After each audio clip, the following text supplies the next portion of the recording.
बोले सदगुरुदेव की जय। मैं जहाँ कल बातचीत छोड़ा था वहीं से आगे चलूँगा। इस तरह से इंसान के अंदर ये अदृश्य शत्रु ये निवास करते हैं और सोवत जागत धर धर मारे इनका प्रहार हर इंसान पर सोते जागते हो रहा है।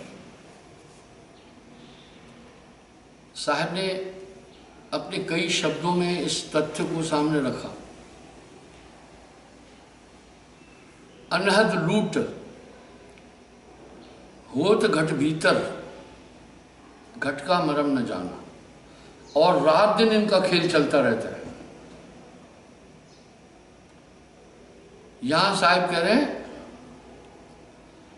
घर में झगड़ा बहु भारी, संतों घर में झगड़ा भारी। जी ये घर हम लोग घर में रहते हैं, मिट्टी का कंकड़ का और मेटलिक घर बनाते हैं। इस तरह ये पिंजरा एक घर है, इसमें आत्मा रह रही है। साहब कह रहे हैं संतों घर में झगड़ा भारी, बहुत झगड़ा है।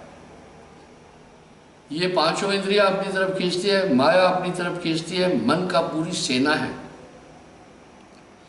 मैं पिछले 3-4 दिन से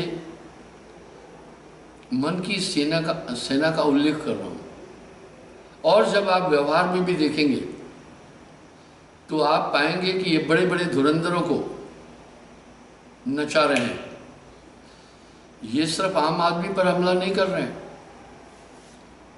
गण नॉर्मल आदमी, गंधर्व, बड़े बड़े आर्टिस्ट, यक्ष, प्रेत आत्माएं और दिव्य आत्माएं, देव और देव,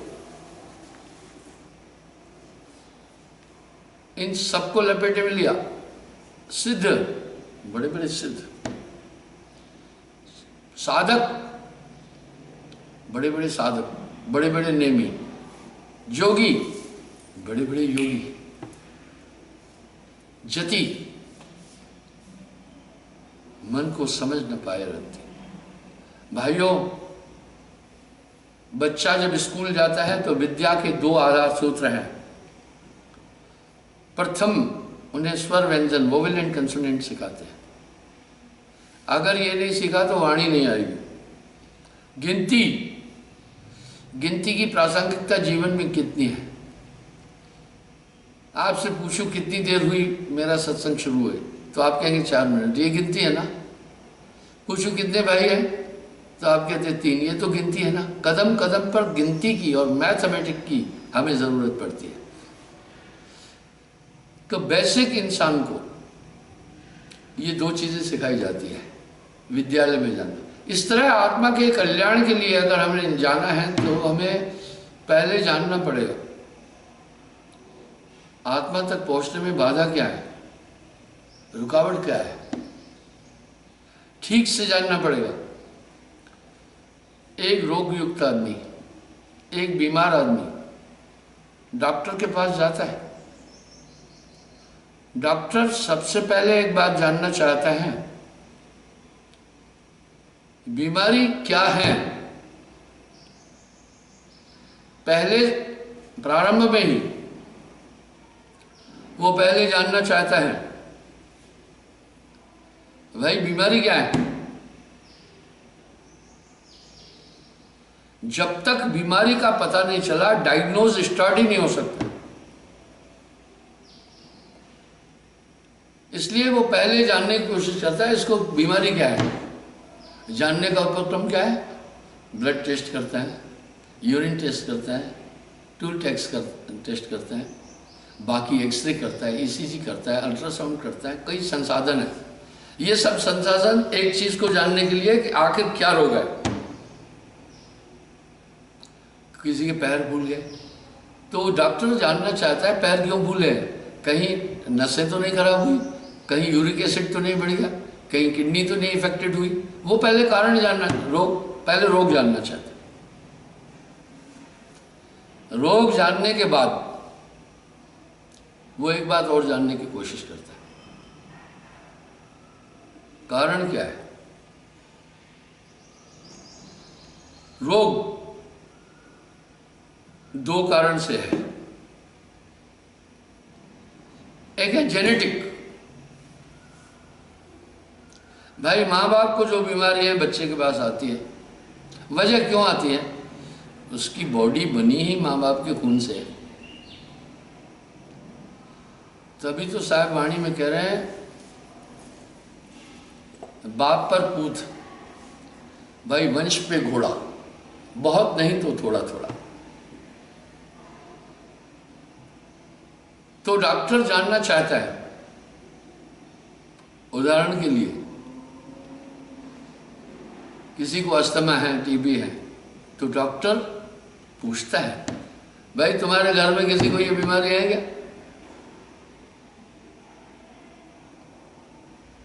क्यों जानना चाहता है? ये जेनेटिक है क्या? जेनेटिक है तो बहुत लंबा डायग्नोस चलता है। तो पहला तो ये हमें जेनेटिक, पैतृक तो से हमें ये बीमारी मिलती है। 90% बीमारियां इंसान मां के पेट से लेकर निकलता है। आजकल तो डॉक्टर काफी आगे बढ़ चुके हैं, बच्चे की पेट के अंदर ही दवा करते हैं। नहीं तो पहले भारत और इंडोनेशिया में बाल मृत्यु दर विश्व का सबसे ज्यादा आंकड़ा था। मैंने वो जमाना देखा है जब कोई साधन नहीं थे, कोई बिजली नहीं थी, वाह, और आदमी बीमार हो जाता था, कोई अच्छा डायग्नोज नहीं होता था, पता ही नहीं चलता था क्या है। माधवी साहब बंदगी, पता ही नहीं चलता था। लेकिन अभी साधन है। मैंने एक डॉक्टर से पूछा, मैंने कहा डॉक्टर साहब आजकल जो बच्चे आ रहे हैं ये तो हम स्वीकार करेंगे बहुत तेज हैं, बहुत अक्लमंद है। तो डॉक्टर मजाक किया, भैया मुझे कहा हम पेट से ही पढ़ा लिखा कर भेजते हैं बाहर, पेट से ही उसको हम बिल्कुल मॉडिफाइड करके भेजते हैं। दवाएं ऐसी हैं, बाकी ऐसी चीज़ें, वो पेट में ही बच्चे का इलाज कर देते हैं, नहीं तो बेचारे बच्चे पेट में ही मर जाते थे। तो पेट में बच्चा मर जाता था। आजकल बालक पेट में नहीं मर रहा है, क्योंकि पेट में क्यों मर जाता था? भगवान ने उसको पेट में नहीं मारा, तो अभी डॉक्टरों के पास औषधियां हैं, वो पेट में ही बीमारी जान जाते हैं, बहुत बड़ी बात है। और डायग्नोज पेट में शुरू करते हैं।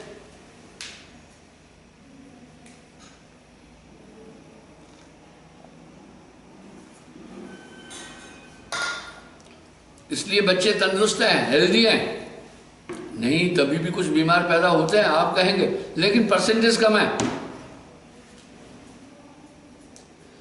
पहले तो मृत्यु दर 30% थी, हर 10 बच्चों में से 3 मर जाते थे।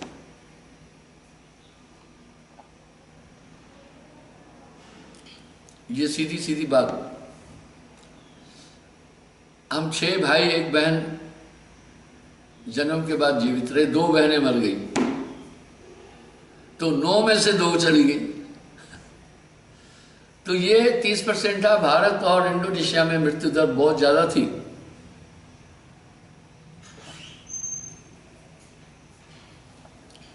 उसके बाद डॉक्टर, पहले तो रोग, फिर कारण जेनेटिक है या कोई मां ने खान पान में गलती की उस समय,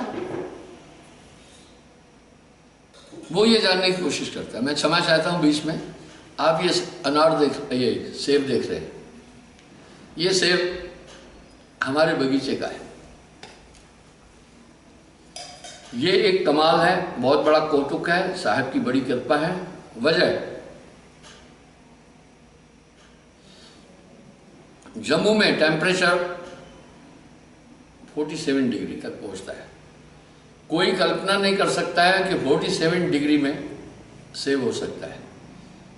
सेब का एक सिद्धांत है, 20 डिग्री सेल्सियस के ऊपर जब तापमान हो जाता है तो ये इसका बीज जल जाता है। क्या लाजवाब सेब है।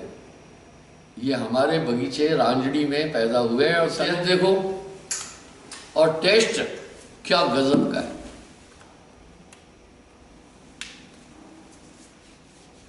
एक कहावत है, an apple a day keep doctor away. अब मैं बताता हूं, रोगों पर बात उठी तब मैं ये बुलाया। मैं बगीचे में घूमता हूं, मैंने देखा कीड़ा यहां से घुसा, 27 लाख किस्म के क्रिमकोट हैं, यहां से अंदर घुसता।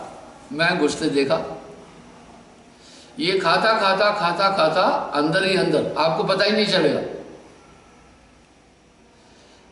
और दूसरी जगह से निकलता है। अब हमारे इन फलों में जैसे पके तो खट्टे को नहीं खा रहे थे कीड़े, जैसे पके कीड़ों ने हमला शुरू कर दिया। इस पे 12 बार छिड़काव होता है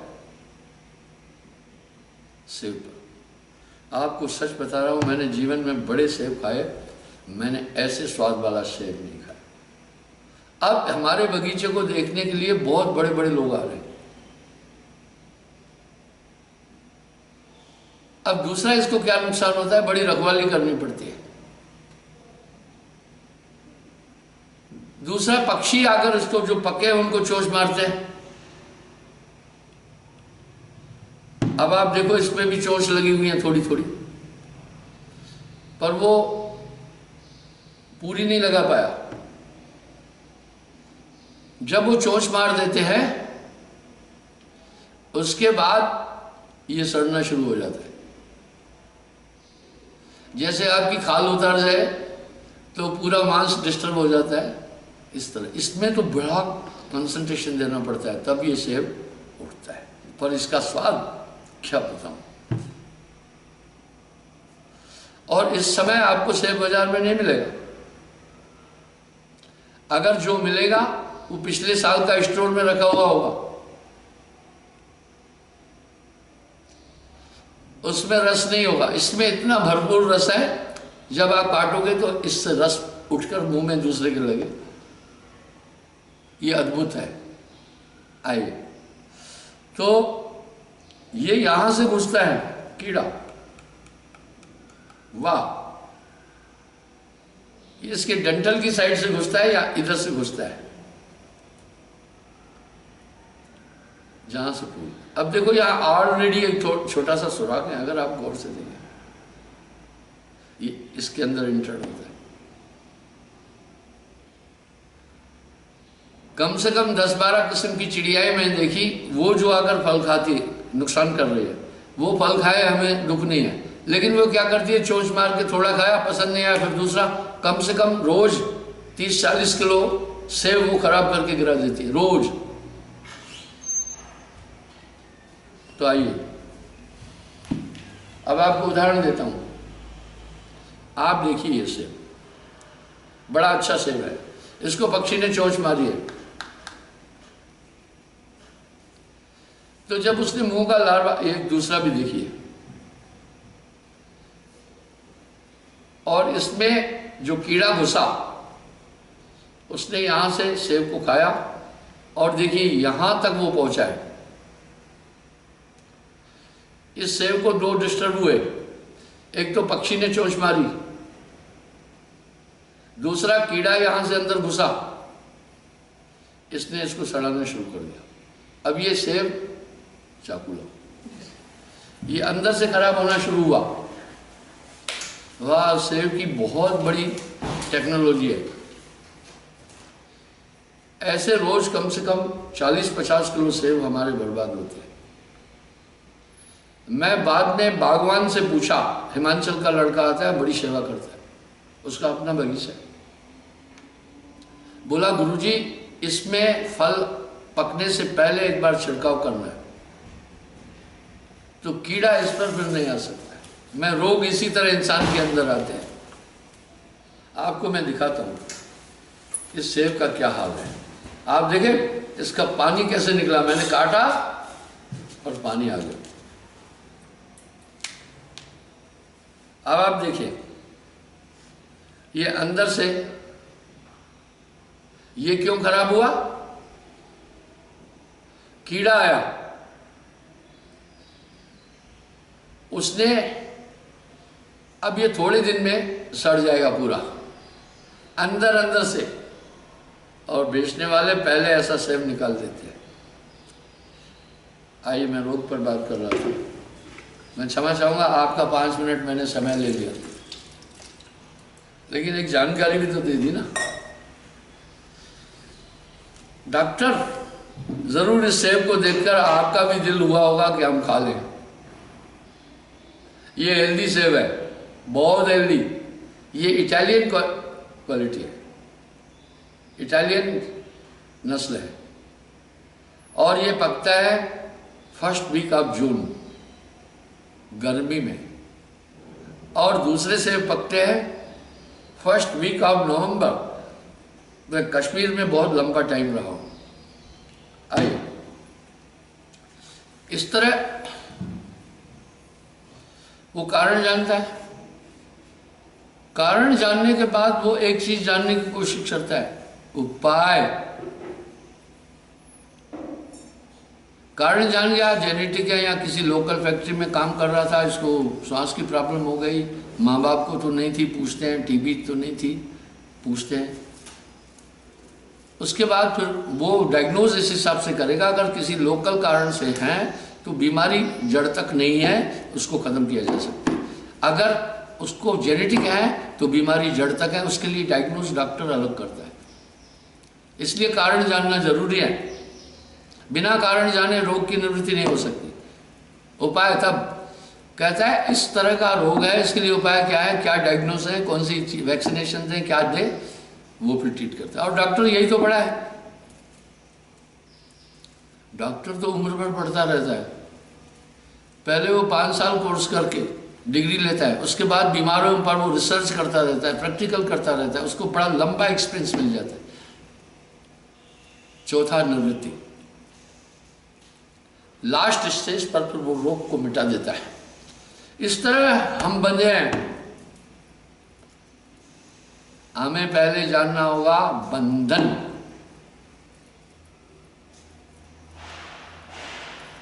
कारण, दूसरा कारण क्यों बंधे हैं,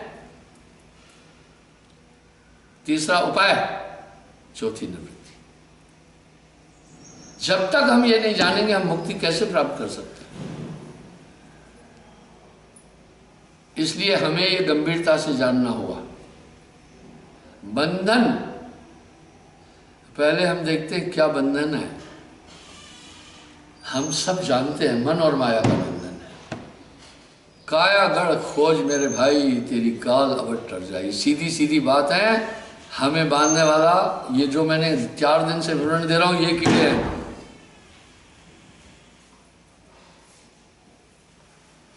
कारण ये है,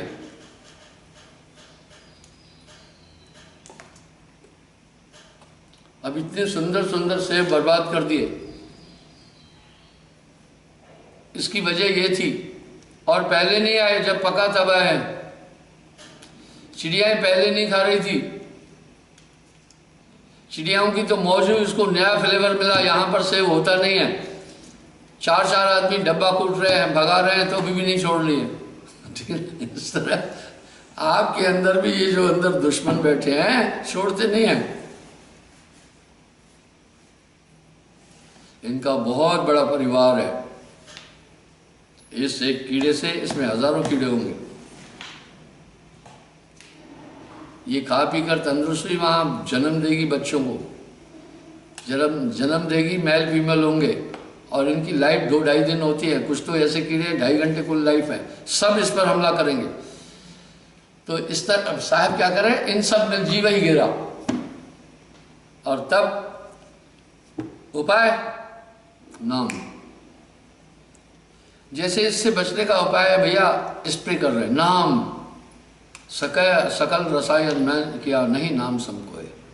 नानक देव जी ऐसे ही नहीं कह रहे, सकल रोग की औषध नाम, जो सुख को चाहे सदा शरण नाम के लिए।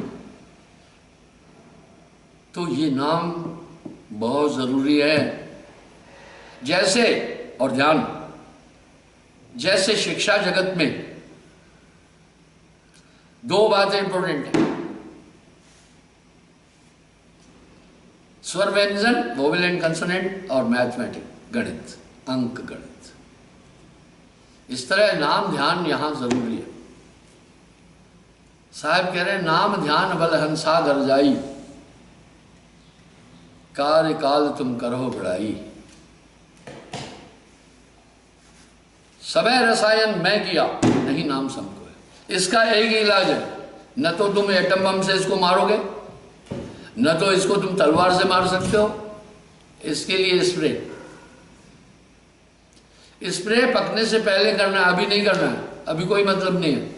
जब मैंने उससे पूछा, मैं बोला अभी स्प्रे करूं, बोला ना गुरुजी अभी कोई मतलब नहीं है। इस तरह ये भजन ध्यान जवानी में करना, बुढ़ापे में कम चांसेस है। उसने बोला गुरुजी अभी जो इसमें अपना घर बना बैठे हैं अंदर है, उनको दवा कोई असर नहीं कर पाएगी। ये तो आपने पकने से पहले इसमें स्प्रे करना चाहिए था, तब पता चला 12 बार सेब में स्प्रे होता है। ये ऐसे ऐसे सेब 250 रुपये किलो बिकते हैं। बड़े बड़े नेता लोग आ रहे हैं, बड़े बड़े लोग आ रहे हैं, हमारे सेब देखने आश्चर्यचकित हो जाते हैं। ये तो बोला अजूबा है, कोटुक है। तो इस तरह जैसे इसको सेव करने का एक ही उपाय है, ये कीड़ा उड़ता भी है, कैसे पहुंचा वहां तक? सेब का पौधा, सेब का पेड़ नहीं होता है, पौधा वो होता है जो 8-10 फीट तक होता है और फैलता है। पेड़ तो अलग चीज होती है। 8-10 फीट पर है, वहां ये कैसे पहुंचा? और इस तरह उस बगीचे में, अब मैंने उसको कहा पंटू को, भैया थोड़ा सा जो पक रहा है उसको उसी टाइम उतार दो, लेकिन पकने के बाद इसका जो स्वाद होता है लाजवाब है। तो इस तरह साहब कह रहे हैं बच्चियों एक उपाय, भैया आपके लिए एक ही उपाय है, स्प्रे नाम का। वो नाम की ताकत इन सबको बलहीन कर देगी। जब है नाम हृदय धरा, भया पाप का नाश,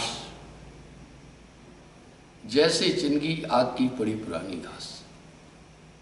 इसलिए ये ध्यान देना। और दूसरी बात, मुझे कभी कभी कुछ लोग कहते हैं कि साहब जी आजकल फिर दुबले हो रहे हैं आप पहले की तरह। मैं कहा हाँ मुझे एहसास है।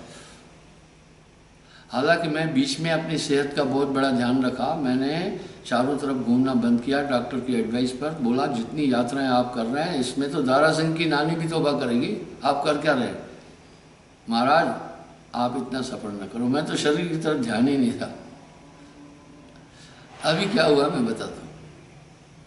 अभी हम यहाँ करीब 5-6 लंगरों में 10,000 लोगों के भोजन की व्यवस्था करते हैं। तो मैं पहले कंटिन्यू लंगर में रहता था, तो वहाँ थोड़ा धुआं भी, यहाँ लकड़ी से भोजन बनता है, तो एक तो ये इफेक्ट पड़ गया। कहते हैं 100 सिगरेट पीना और 1 घंटा धुएं में रहना बरोबर है। मुझे एक स्कॉलर आया था यहाँ, उसने बोला आपको तो चूल्हे के पास जाना ही नहीं चाहिए था, डॉक्टर PhD था। दूसरी बात क्या हुई, मैंने यहाँ अनुभव किया, मैंने इतने भवन बनाए उसके बाद भी लोगों के रहने के लिए कम पड़ जा रहे हैं। तो अभी मैं जो टावर के पास 3 मंजिल बड़ी बिल्डिंग बनाई है, उतनी ही एक आश्रम के दक्षिण में जहां गौशाला के उस तरफ इतनी बड़ी बिल्डिंग बना रहा हूं। इसलिए वहां बड़ी देर हाजिर रहता हूं, रात के 11:30 बज जाते हैं। अभी भी मैं सत्संग करके सीधा उधर ही भागूंगा। तो आप जानते हैं 2 दिन आप ज़्यादा काम करते तो ये शरीर है, घटता बढ़ता रहता है, इसकी क्या चिंता करना। लेकिन नहीं, कहे कबीर धन धाम शरीर रेगले, तो इस तरह कोई बात नहीं है, वो हो जाता है इससे। तो मेरे बंधुओं, वो नाम है और ये उपाय नाम। इसलिए नाम क्यों, ये नाम वाणी नहीं है, एक वो स्प्रे है कि अंदर जाकर इन सब की खबर लेगा। अब यहां साहब क्या करें, लोग नाम को समझ नहीं रहे। जबै नाम हृदय धरा, भया पाप का नाश, जैसे चिनगी आग की बड़ी पुरानी घास। इसलिए ये भूलना नहीं, और समय समय पर ध्यान भजन भी करना। साहब ने सीधा सीधा कहा, नाम ध्यान बल हंसा घर जाई। वाह, जहां नाम तह काम नहीं। गोस्वामी जी कह रहे, नाम अदीप अधर देहरी, जो चाह सुनिया, नाम बिना सुनी शरीर। वाह, साहब के शब्द बड़े सार्थक है।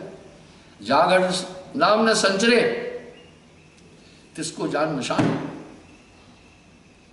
जैसे खाल लोहार की श्वास ले बिन प्राण।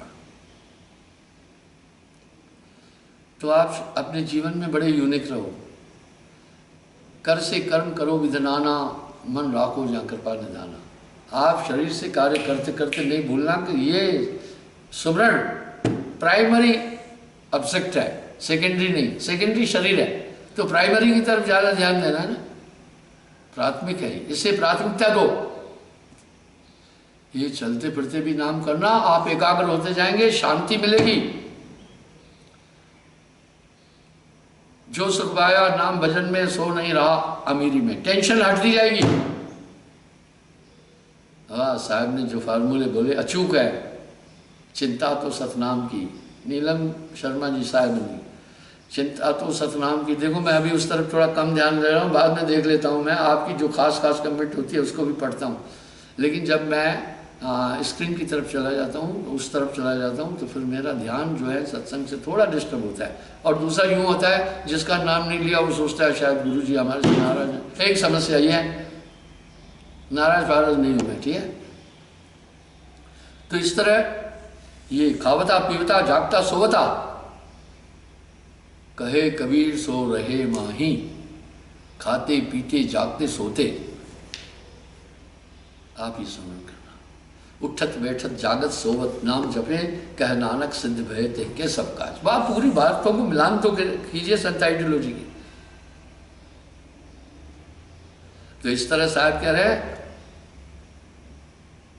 कहे कबीर विवेक बल, अटल ज्ञान दलगाज, अब तो निर्मल हो गए गए मोह दल भाज।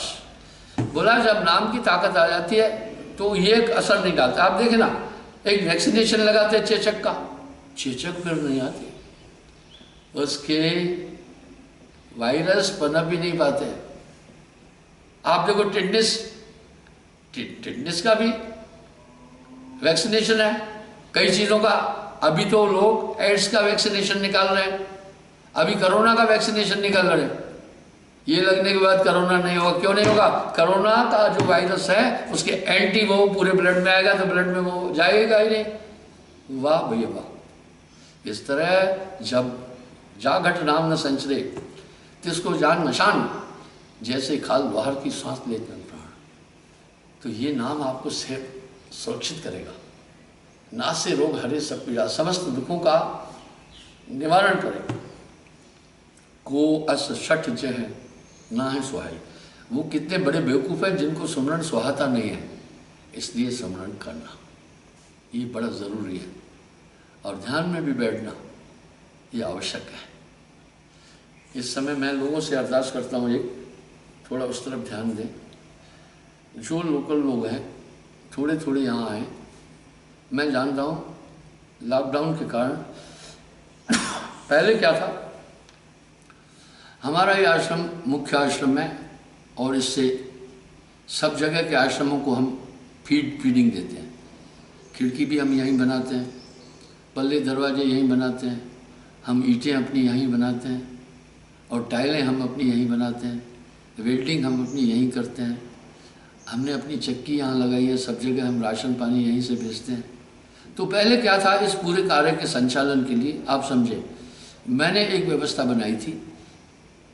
करीब 60-70 किलोमीटर के दायरे के अंदर जो आश्रम है, उन आश्रमों के प्रधानों को मैंने एक आदेश दिया था, महीने में एक बार आप यहाँ।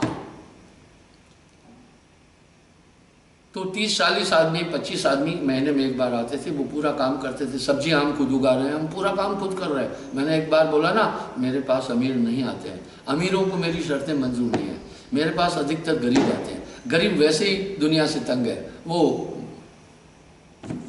ईश्वर की भक्ति करना चाहता, तो वो फिर आकर के हमें मदद करते थे। आकर के बाकी मशालों को वो करना, अनाज को साफ करना, खेती बाड़ी को देखना, साफ सफाई करना, इस सब में हाथ बटाते थे। अभी वो लॉकडाउन के कारण नहीं आ रहे, इसलिए हमें दिक्कत हो गई है थोड़ी। तभी भी 100-150 आदमी, अब 10,000 लोगों का भोजन भी करना बनाना है, तो हमें आप सोच सकते हैं कितनी हमें दिक्कत है इस बात की। हम तो किसी से पैसा मांगे ही नहीं है, तो कम से कम जो लोकल लोग हैं, लड़के हैं, जवान लड़के, आ जाओ मोटरसाइकिल से। अगर आ भी गए 1-2 आदमी, यहाँ सोशल डिस्टेंस रख करके इन पूरे कार्यों को करें, जिससे हमारा कार्य का संचालन ठीक से हो, नहीं तो ब्रेक हो जाएगा फिर। और मैंने लाइव प्रोग्राम इसलिए देना शुरू किया, मैंने सत्संग कुमत नहीं छूटी। मुझे एक मिस्टर गोपाल डोगरा जी आए, अच्छे ऑफिसर थे सोशल इसमें, होम मिनिस्ट्री में। उन्होंने मुझे कहा, गुरुजी लॉकडाउन से हमें अब पता चल गया गुरु के दर्शन से क्या मिलता है। जब इतने दिन दर्शन नहीं किया, सूना सूना हो गया था। हाँ, मैंने कहा वो तो मैं पहले ही बोलता हूँ, गुरु का दर्शन कीजिए दिन में कई बार, आंसू या काम में जिम करी बहुत उपकार। तो इस तरह से थोड़ा सा मैं, जो यहाँ लोकल लोग हैं, जो 60-70 किलोमीटर के एरिए तक हैं, आप यहाँ आएँ, यहाँ पूरी व्यवस्था है खाने पीने की, रुकने की भी, भीड़ भी ना हो। आप यहाँ आकर के सेवा करें, और सेवा आप पॉजिटिव करें, यहाँ आकर खड़े नहीं होना है। हम बड़ी स्पीड में, अब मैं वो जो उसमें कम से कम 2000 आदमी और रुक सकेंगे, इतना बड़ा भवन बना रहा हूँ। अभी मैंने 500 चारपाई पहले बना दिए, सोचे, उनकी खिड़की दरवाजे बनाना, रात दिन हम वो काम कर रहे हैं, वो ईंटें बना रहे हैं, बाकी सब चीज़ें कर रहे हैं, पूरा मटेरियल इकट्ठा कर रहे हैं। तो यहाँ अगर मैन पावर की कमी होगी तो ये काम लेंथी हो जाएगा। तो मैं ये अनुरोध करना चाहूँगा, जो लोकल लोग हैं साथ में, वो यहाँ आएँ, और जो आ रहे हैं उनको पहले से प्रार्थना करता हूँ, भोजन बड़ा न्यूट्रिशनल दूंगा मैं, न्यूट्रिशनल दूंगा, और आप यहाँ आकर सेवा करें, इधर उधर नहीं छिपें। आप कोई लेबर नहीं है, आप लोग गुरुमुख हैं, आप दम से सेवा करें, ताकि ये काम बहुत जल्दी संपन्न हो जाए। तो मैं क्षमा चाहूँगा, समय हो गया है। तो आज ये ध्यान रखना, इस तरह शरीर में ये डेंजर ताकतें निवास कर रही हैं, स्मरण से सभी ये चीज़ें खत्म हो जाती हैं। सकल रोग की औषध नाम, इस तथ्य को समझें। बोलिए सतगुरुदेव की साहिब की।